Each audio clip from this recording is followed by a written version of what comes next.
जय हिंद बच्चों। Last lecture में हम लोगों ने ट्रिग्नोमेट्रिकल और अलजेब्रिक के पार्ट देखे थे।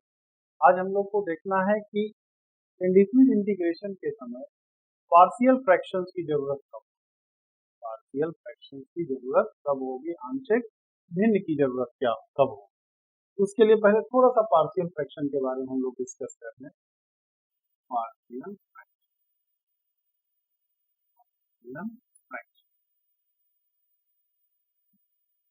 आंशिक भिन्न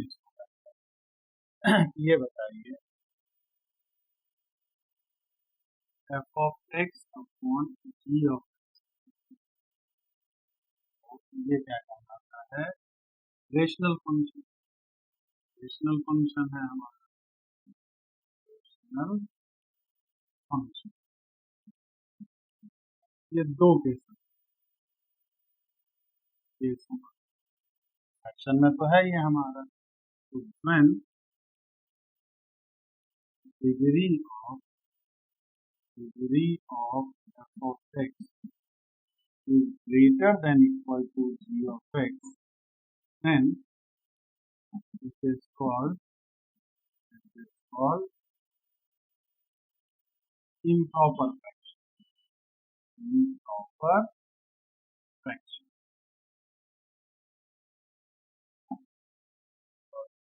टू में when degree of g of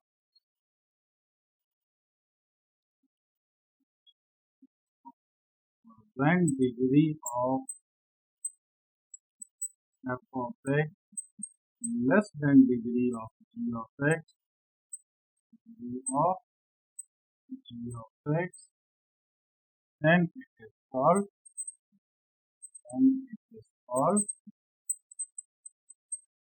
proper fraction। proper fraction मतलब f of x upon g of x के फॉर्म में होगा तो ये फ्रैक्शन तो कहलाएगा ही हमारा। लेकिन अगर ऊपर वाले की डिग्री कम हो और नीचे वाले की डिग्री ज्यादा, ऊपर वाले की डिग्री कम हो और नीचे वाले की डिग्री ज्यादा हो तो इसको हम लोग क्या कहते हैं? प्रॉपर फ्रैक्शन कहते हैं। लेकिन अगर ऊपर वाले की डिग्री ज्यादा हो जाए, नीचे वाले की डिग्री कम हो जाए या इक्वल हो जाए हमारा, तो उस केस में वो क्या कहलाता है? इम्प्रॉपर फ्रैक्शन कहलाता है। जैसे हम कहें x square minus 3x plus 2 upon 2x plus 1, ये क्या है? Improper fraction. इम्प्रॉपर है हमारा x square plus 5x plus 3 upon x square minus 7x plus 2 है, ये भी क्या है? इम्प्रॉपर फ्रैक्शन है हमारा, ये भी इम्प्रॉपर होगा। लेकिन 2x plus 1 upon x square plus x plus 1 दे देंगे तो ये क्या कहलाएगा? हमारा प्रॉपर फ्रैक्शन कहलाएगा हमारा।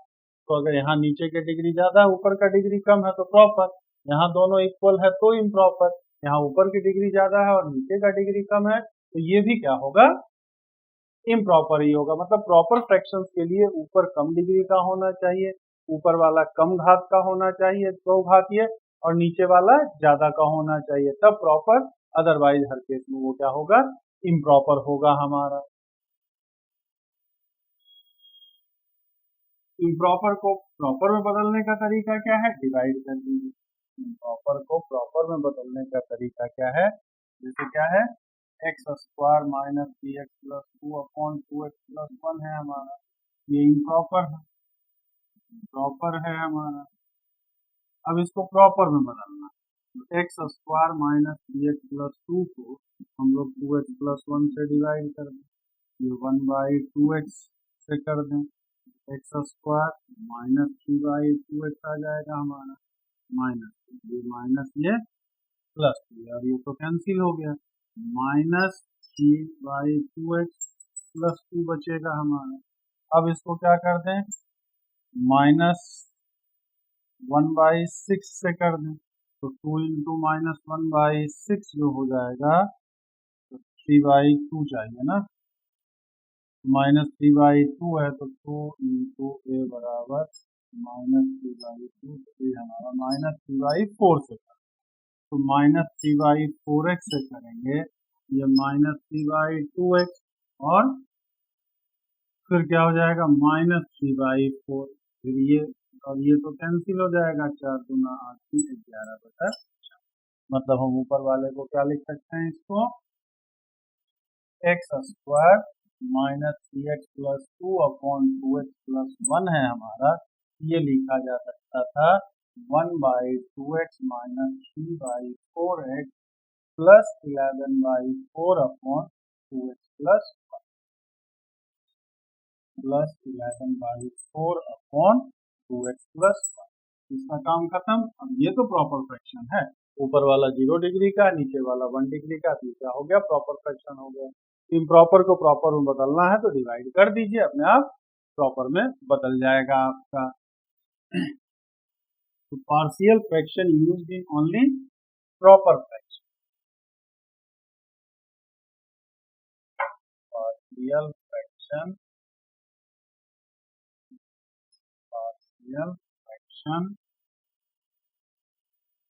always used in proper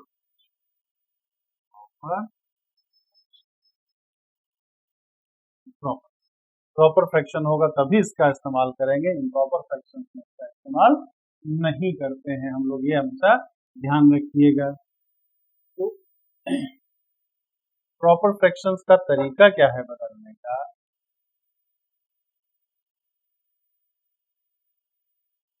partial proper fraction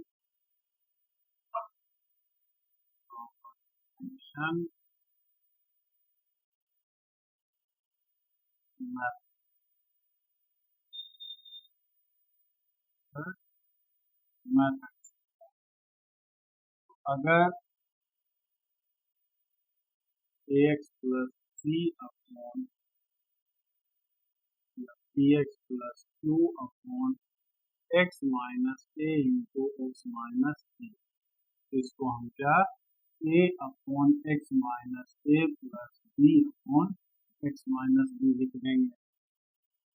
bx plus q bx square या bx plus q upon x minus a into x minus b into x minus c है, ये a upon x minus a plus b upon x minus b plus c upon x minus c कर लेंगे हम।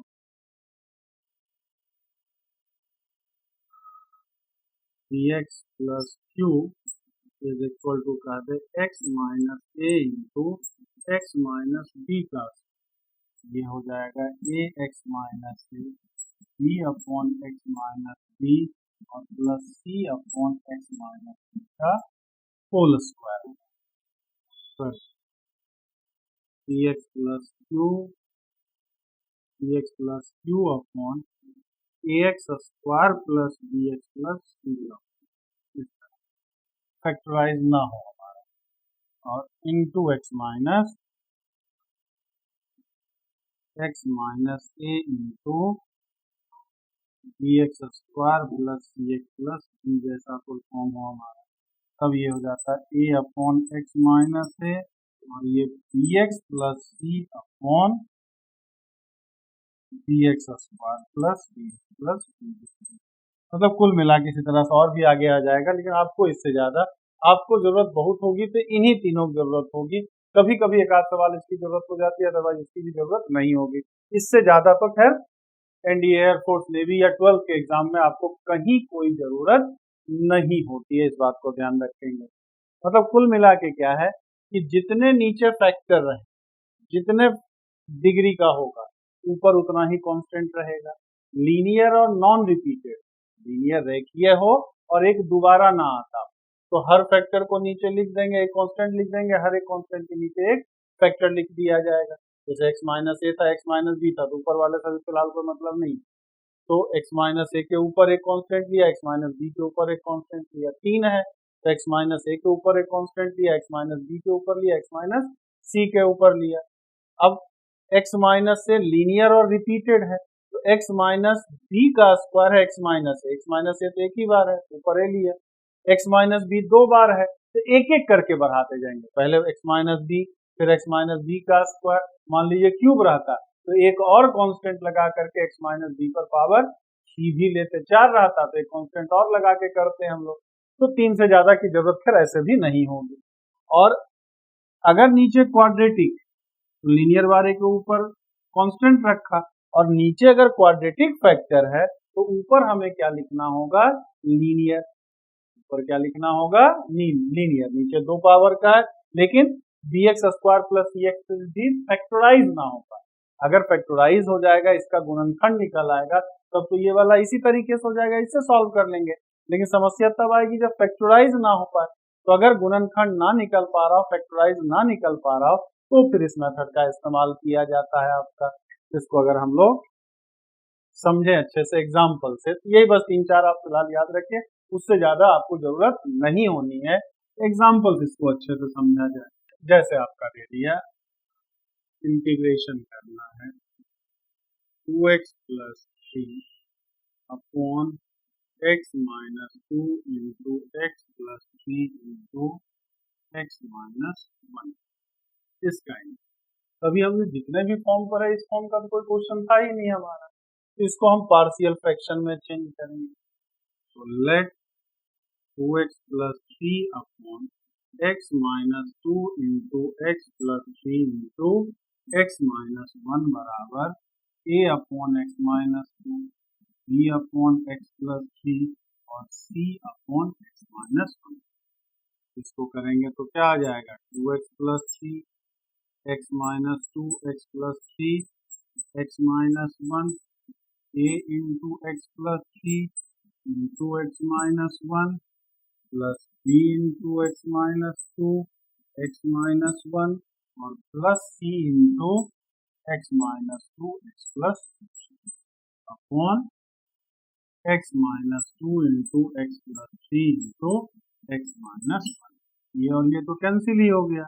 अब क्या बचा, 2x plus 3 is equal to a x plus 3 into x minus 1 b x minus 2 into x minus 1 plus c x minus 2 into x plus. अब दोनों side के coefficient को बराबर कर, दोनों तरफ के एक्स स्क्वायर का गुणांक, एक्स का गुणांक और अचर पर, दोनों को एक्स स्क्वायर का गुणांक, एक्स के गुणांक और कांस्टेंट टर्म को के कोफिशिएंट को इक्वेट करके एबीसी की वैल्यू निकालते हैं। जैसे इस सवाल में अगर हम देखते हैं तो कोफिशिएंट, तो इसको हम क्या लिख सकते हैं, चाहे तो 0 इंटू एक्स स्क्वायर लिख लें तो भी कोई दिक्कत नहीं है। तो एक्स स्क्वायर का कोफिशिएंट क्या हो जाएगा, 0, और इधर एक्स स्क्वायर का करेंगे तो x into x x square मतलब कि a, फिर x into x x square तो प्लस b, फिर प्लस c आ जाएगा। ये पहला। x का कोफिशिएंट इधर 2 है, इधर x को -1 से करेंगे तो -x, 3 को x से करेंगे तो 3x, तो 3x माइनस x 2x, और बाहर भी ये है x का गुणांक इधर 2, इसमें x minus x minus 2x हमारा, तो -3x आ जाएगा, तो -3b, और इसमें 3x minus 2x plus x बचेगा तो प्लस, ये हो गया दूसरा हमारा। और अचर पद इसमें कांस्टेंट टर्म बाईं ओर 3 है, इसमें 3 गुना -1 -3 मतलब -3 है, -2 इंटू -1 प्लस 2 तो प्लस 2b और -6। अब इन तीनों को हल करके हमें ए बी सी का वैल्यू निकालना है। ये अपने आप में एक अच्छा खासा लंबा सवाल है हमारा। आपने 9th 10th में 10th में ही देखा है कि वेरिएबल का इक्वेशन भी फाइंड करना हमारा। ये बहुत टाइम टेकिंग प्रोसेस होगा हमारा, इतना टाइम आपको ऑब्जेक्टिव में मिलना नहीं होता है हमारा। तो निकालेंगे कैसे, बड़ा आसान सा तरीका है एबीसी निकालने का। ये तरीका तो एक है ही, कुछ ना काम करेगा, मेन प्रोसेस यही होता है। ये कॉन्सेप्ट हर जैसा, चाहे जिस टाइप का पार्शियल फ्रैक्शन हो, कोफिशिएंट को इक्वल करके हम सारे कांस्टेंट का वैल्यू निकाल सकते हैं। लेकिन ये लंबा प्रोसेस फिलहाल इसमें इस्तेमाल करने की जरूरत नहीं, इससे तो निकलेगा ही लेकिन टाइम ज्यादा लेगा। तो आइए इसका शॉर्टकट हम लोग देखें कैसे निकालेंगे। तो अगर हमें ए निकालना है, तो ए निकालना है तो एक्स का कोई ऐसा मान रखा जाए कि बी वाला भी 0 हो जाए और सी वाला भी 0 हो जाए, तो निकल आएगा। तो अगर x का मान 2 रख दें तो x माइनस 2 0 कर दें, 2 रखेंगे 2 माइनस 2 ये भी 0 हो जाएगा, तो b और c वाला 0 आ जाएगा। मतलब कुल मिला करके दोनों में जो कोई कॉमन फैक्टर है BC में, तो BC में कॉमन फैक्टर x माइनस 2 ही तो है, उसको 0 कर दीजिए, आ जाएगा x का वैल्यू 2। तो put x is equal to, x की वैल्यू 2 रखेंगे तो 2 दूना 4 3 7, यहाँ 2 रखेंगे तो क्या आ जाएगा a इंटू 5 इंटू 1, तो a का वैल्यू कितना हो गया 7/। b के लिए कह रहे हैं b निकालना है तो a और c वाला 0 होना चाहिए हमारा, तो a और c में कॉमन कौन सा है हमारा x प्लस 3 है, तो x is equal to minus, तो माइनस 6 प्लस 3 माइनस 3, माइनस 3 रखेंगे तो ये 0 आएगा, यहाँ जब माइनस 3 रखेंगे तो माइनस 5 और माइनस 4, तो b का मान जो आ गया 5 चौक 20 माइनस 3 से 30 आ गया। और c चाहिए तो a और b वाला 0 होना चाहिए हमारा, तो a और b वाला 0 होने के लिए x बराबर 1 रखना होगा, तो x का मान हमने क्या रख दिया 1 रखेंगे तो 3 और 2 5, a वाला 0 b वाला 0 c माइनस 1 इंटू, तो c का मान जो आएगा वो माइनस 5/4 आ गया हमारा। तो a भी मिल गया, b भी मिल गया, c भी मिल गया, यानी कि 2x plus 3 upon x minus 2 x plus 3 तो x माइनस 1 को हम क्या लिखेंगे a कितना है 7/5 अपॉन x माइनस 2, b कितना आया था तो माइनस 3/20 x प्लस 3, और c कितना आया है माइनस 5/4 अपॉन x माइनस 1, ये अब तो हमारा सब फार्मूले पे है ना, 7/5 तो कांस्टेंट है बाहर ही आ जाएगा, 1 अपॉन x माइनस 2 का integration log of x minus 2, 3/20 constant है बाहर आ गया, log of mod x plus 3 आ गया, और minus 5/4 log of mod x minus 1 plus c, यही इसका क्या आ गया हमारा आंसर आ गया। तो इस तरह से आप क्वेश्चन तो 3 वाला भी नहीं, आपसे जो अक्सर एयरफोर्स नेवी वगैरह में पूछा जाता है 2 ही वाला पूछा जाता है, 3 वाला आपको बताया समझाया जरूर है, लेकिन फिर भी थोड़ा ज्यादा टाइम लग रहा है। 2x plus 1 upon x 3x plus 1 into x minus 2, इसका करना है ठीक, तो हम क्या करेंगे, मान लिया 2x plus 1 upon 3x plus 1 into x minus 2, proper fraction तो है, ऊपर 1 डिग्री का नीचे 2 डिग्री का है हमारा, तो a upon 3x plus 1 plus b upon x minus, simplify करेंगे तो क्या मिलेगा 2x plus 1 a into x minus 2 plus b into plus 1 हो जाएगा हमारा। तो अब यहाँ से हमें a निकालना है, तो b वाला 0 होना चाहिए, तो x का मान माइनस 1/3, तो 3x प्लस 1 को 0 कर देंगे तो 2 इंटू 0 0 आ जाएगा, तो x का मान इसके लिए हमें माइनस 1/3 रखना होगा, तो माइनस 2/3 प्लस 1 माइनस 1/3 माइनस 2, तो क्या आ जाएगा 3 1/3 और a माइनस 7/3, यानी a का वैल्यू आ गया हमारा माइनस 1/7 आ गया। अब b वाला निकालना है, put x is equal to 2 रखेंगे, 2 दूना 4 1 5, a वाला तो 0 और b कितना, तो b इज इक्वल टू कितना 5/7 आ गया, a भी मिल गया b भी मिल गया, ये क्या आ जाएगा a की जगह minus 1/7 dx upon 3x plus 1, b की जगह कितना आया है 5/7 dx upon 3x plus x minus, तो दोनों फार्मूले में है हमारा, minus 1/7 log of mod 3x plus 1 upon 3 और plus 5/7 log of mod x minus plus 3, यहाँ क्या क्योंकि x नहीं है 3x है हमारा, तो x का जितना कॉफिशिएंट होता था उससे इंटीग्रेट करने के बाद डिवाइड भी तो करना होता था, तो बहुत आपसे पूछेगा तो यही 2 वाला पूछता है, 2 से ज्यादा वाला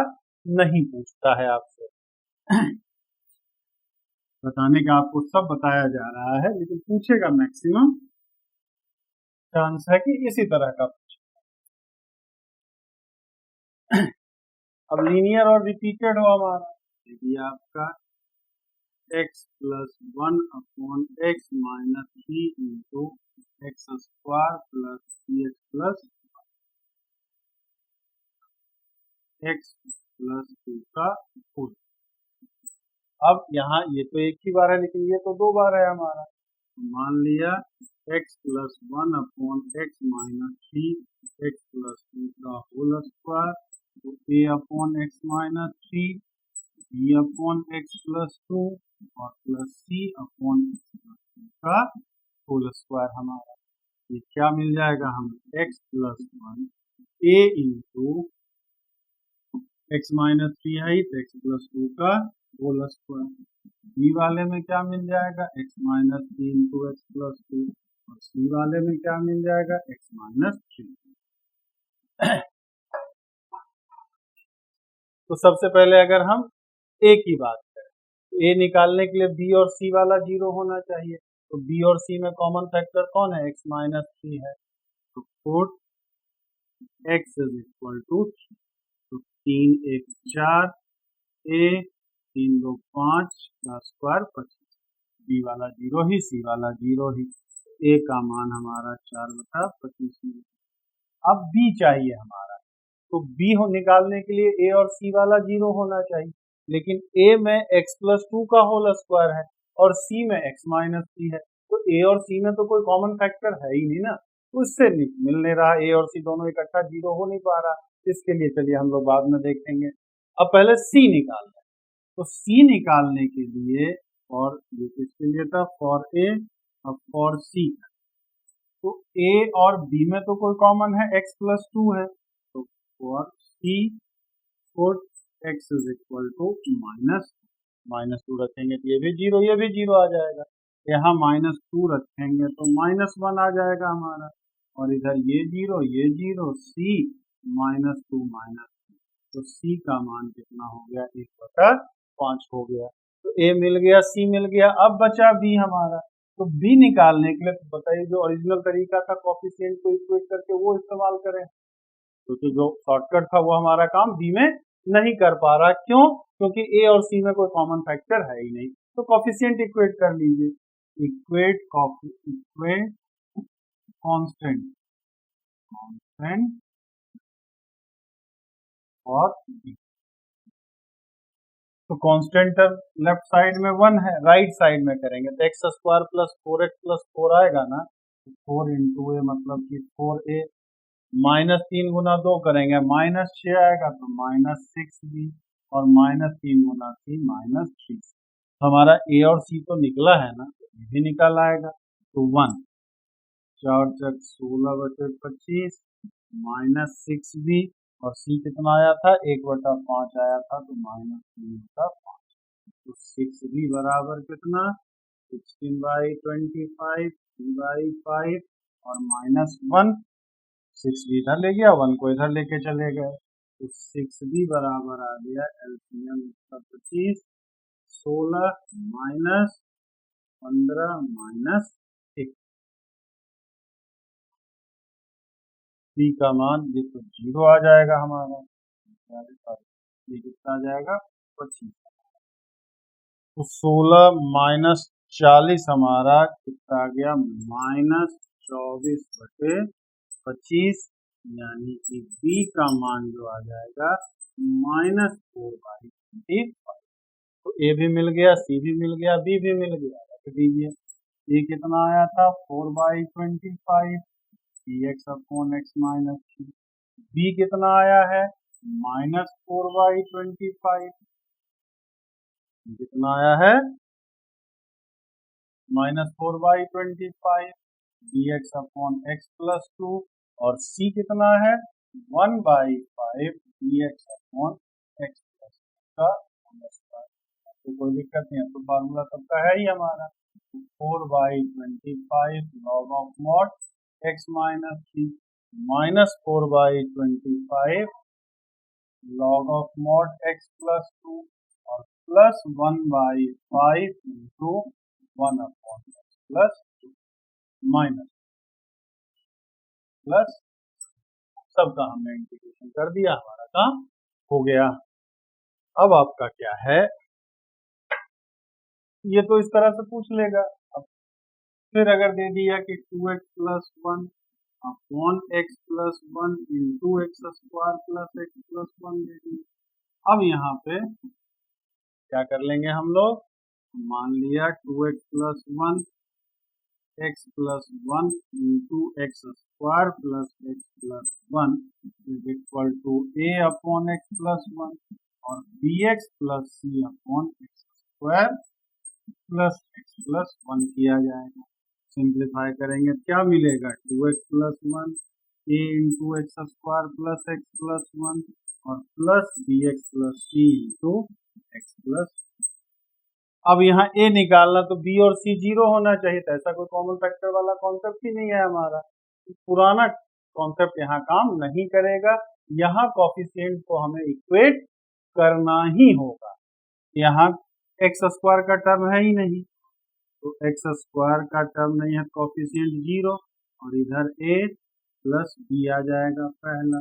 x का कॉफिशिएंट इधर क्या है, 2 है, इधर a इंटू एक्स मतलब a और इधर करेंगे तो bx और cx, तो प्लस b प्लस c आ जाएगा। कांस्टेंट टर्म इधर 1, इधर 1 इंटू a और प्लस। अब इन तीनों को सॉल्व करके abc की वैल्यू निकालनी होगी और कोई दूसरा उपाय हमारे पास नहीं होगा। इसलिए इस तरह का क्वेश्चन आपका डिफेंस में नहीं पूछता है, क्योंकि टाइम इतना कम देता है। इस तरह से फिर अब यहाँ 3 वेरिएबल का इक्वेशन सॉल्व करें, फिर यहाँ रखें, उसके बाद फिर इंटीग्रेट करें तो हो तो जाएगा। आपको ये फार्मूला बताया हुआ है कि px plus q upon ax square plus bx plus c को कैसे फॉर्म सॉल्व करते हैं, तो b और c का वैल्यू निकाला है, तो इसी फॉर्म में तो सवाल बनेगा। तो इसका इंटीग्रेशन कैसे किया जाता है वो तो बताया जाता है हमारा, लेकिन उसके लिए पहले इन तीनों को सॉल्व तो करें हम। ये बहुत टाइम टेकिंग प्रोसेस है हमारा, इसलिए ये नहीं पूछा जाता। प्रोसेस है, फार्मूला है, मूड किसी साल खराब हुआ तो हो सकता है पूछ ले, लेकिन अभी तक पूछा नहीं है। तो ज्यादातर आपका 2 ही वाला पूछता, 2 वाला पूछने का तरीका हो सकता है कभी कभी घुमा दे, तरीका कभी कभी हो सकता है थोड़ा सा घुमा के पूछ ले, डायरेक्ट ना पूछ करके दूसरे तरीके से पूछ ले। अब जैसे दे दिया आपका integrate x square plus 1 upon x square plus 3 into 2x square plus 1। अब यहाँ लग तो रहा है कि 4 डिग्री का है हमारा, 4 डिग्री का। 4 डिग्री का इसका मतलब कि 4 कांस्टेंट माने, 4 कांस्टेंट माने। यही तो बेवकूफ बनाया है आपको। ये 4 दिखने में जरूर है 4 कांस्टेंट, लेकिन 4 से नहीं, 2 वाले से ही हमारा काम चल जाएगा। लेकिन तभी क्योंकि हर जगह एक्स स्क्वायर, हर जगह क्या है, एक्स स्क्वायर है, तो हमें पार्शियल फ्रैक्शन इसका करना है। तो मान लिया हमने एक्स स्क्वायर बराबर जेड मान लेंगे, तो z plus 1 upon z plus c, 2z plus 1 आ जाएगा, इतना बराबर a z plus c plus b 2z plus 1 आ गया। तो z plus 1 is equal to क्या हो जाएगा, a into 2z plus 1 plus b into z plus 3 आ जाएगा हमारा।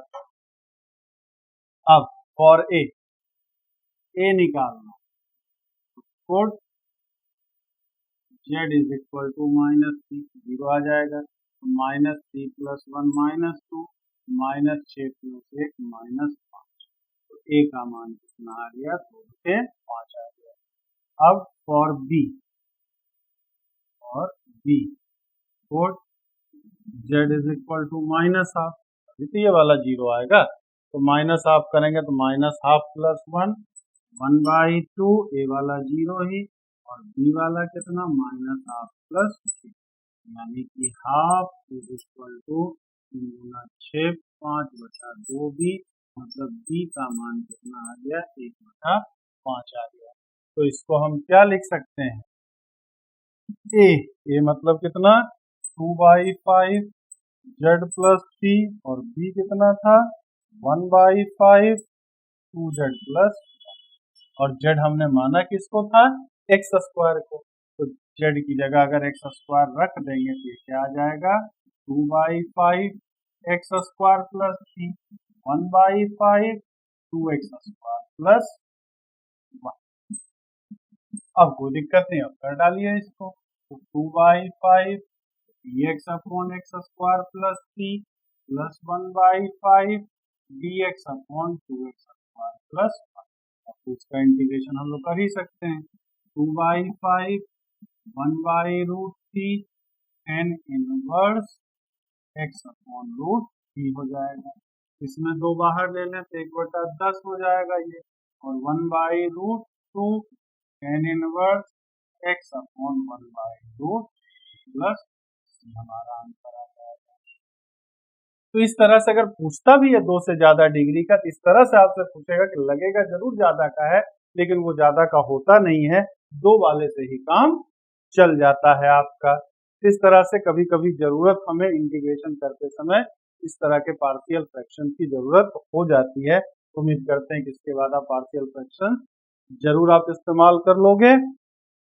आपका इंडेफिनिट में एक लेक्चर और आपका बहुत इंपॉर्टेंट, जो एग्जाम में सबसे ज्यादा पूछा जाता है, सबसे जल्दी लगता है और सबसे ज्यादा पूछा जाता है, तो नेक्स्ट लेक्चर में हम लोग उसको डिस्कस करेंगे। जय हिंद, जय भारत।